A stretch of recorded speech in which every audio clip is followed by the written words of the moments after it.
You are now listening to the Perceptive Readers Podcast.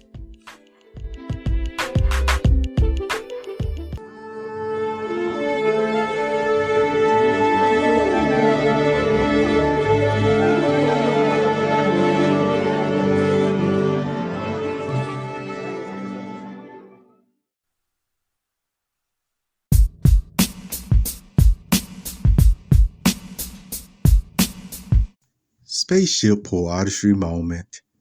Star date, Wednesday. Hi, Perceptive Readers. I want to point out something that I hope you will look at. I hope you will look at right away after listening to this podcast. What is the subject? Well, let me say this again. Spaceship vessel. Oh no, I said Spaceship Poeartistry Moment, didn't I? Where I'll stick with Poeartistry Moment. And this one is Deep Space Nine. In particular, the title, The Top 5 Deepest Moments in Deep Space Nine. Let me say that again. The top 5 deepest moments in Deep Space Nine. And the reason I'm mentioning these is because these are some situations in space, science fiction.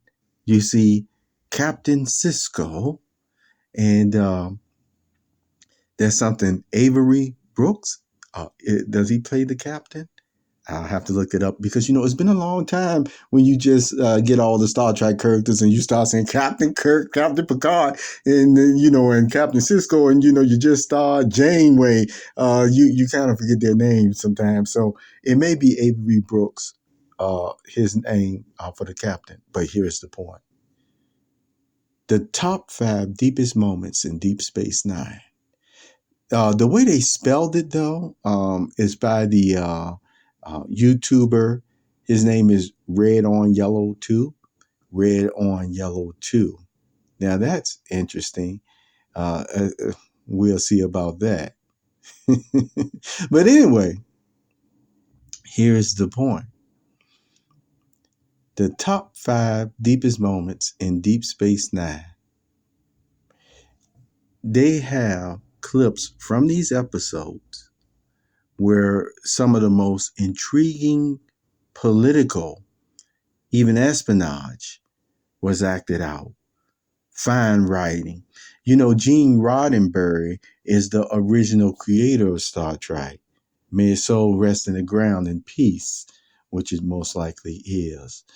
And yet, he took social issues of the day, even the deeper ones, like mentioned in his title, that persons have experienced.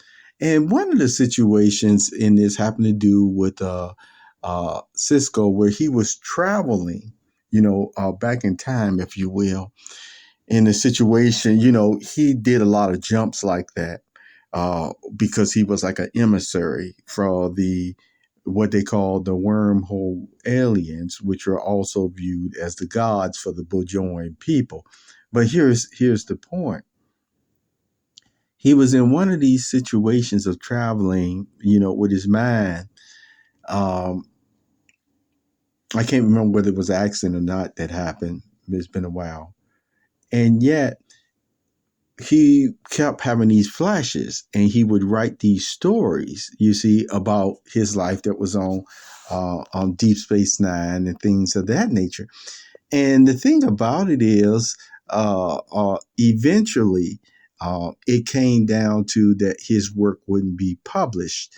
And they gave some reason, that he did not believe in why, his work wasn't published, and also why his services were no longer needed. And he, after, years of this underminement, not acknowledging, questioning, as he put, even that one point that he was a human, that he had a breakdown, a mental breakdown. And who knows, it was to the point where something could have popped, where he could have lost his life as well. Now, with that being said, you may see some of your emotions in that. And one thing I still want to assure you, you perceptive readers, if you've ever faced some of these situations like that I mentioned in the top 5 deepest moments in Deep Space Nine, you know, I'm still going to tell you there is hope each and every day. Okay, there's still hope each and every day. Now, one of the other situations, one of the shows that I got to tell you would probably rank in the top 10 of favorite shows that they have in there is The Pale Moonlight. Let me tell you, this was a ethical dilemma that Cisco faced, where he actually concocted the rules. He also used intrigue. See, everything that he's doing, I don't want to say scheming, but if the person was a bad guy, you would say it was scheming in a minute. But because you know of the character of Captain Cisco, the moral caliber that he has inside, guess what? You don't want to look at it as this was a scheme.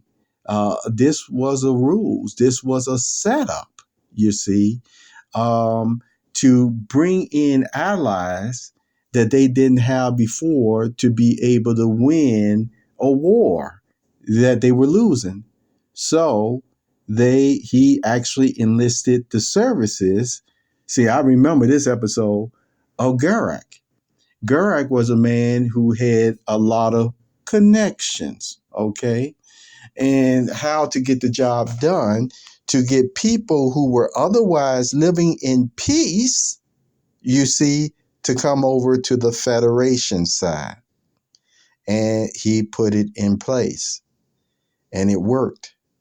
And it called somebody, people, a crew, the Romulans who were like, and they said before, they said, look, this is between you and the Dominion or whatever. Look, don't bring us in this. So that's the way it was before falsified evidence was planted. You see, falsified evidence was planted to justify, to try to convince the Romulans. And yet, guess what? Even though the Romulans found out that, wait a minute, this evidence is fake, it's falsified. And yet, guess what?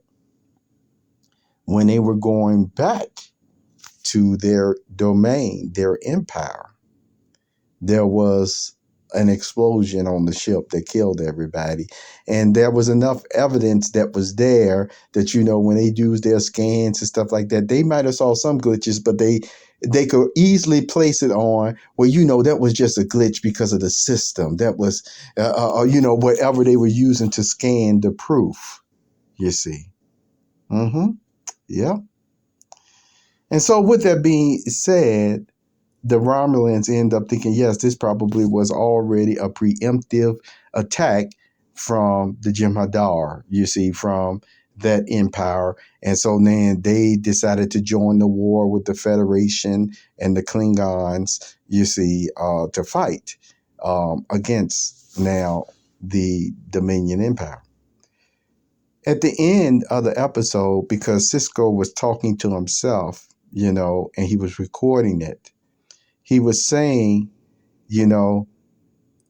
that what he did, basically, would he do it again? And he was saying he could live with it.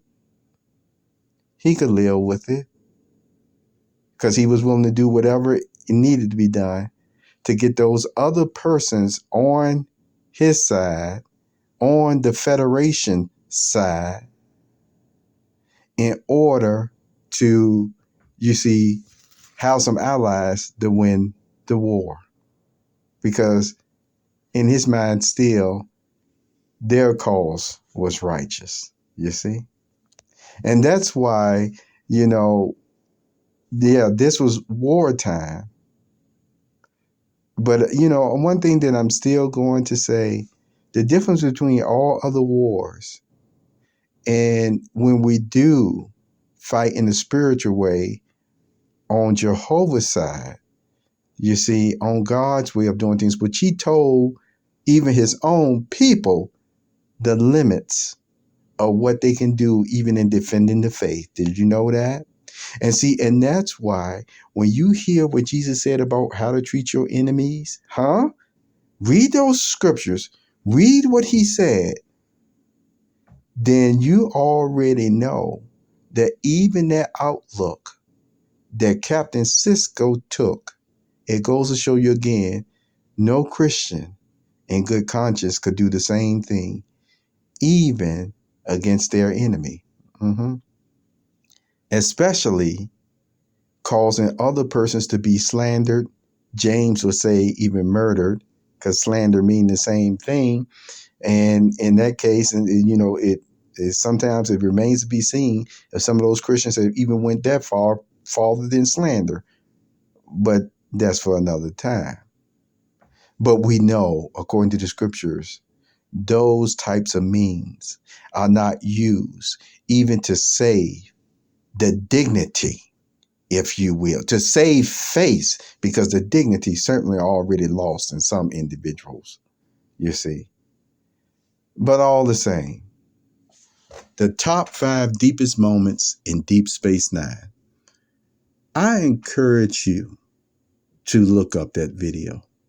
And if you don't find it, then you know what? You can always send me an email or something, and I will search out each and every episode for you and even post a link to them, you see, because I remember them all. But I do remember the pale moonlight, even more. Why? Because this was a case where I was like, man, I never looked at that character, Cisco, Captain Cisco, as being a devious, scheming man. And that's why, as he fought his different wars, so you have a different way of looking at it. And you see, in a different way of all affairs of the war. But again, if he did the same thing, the enemy was to do the same thing on the other side, it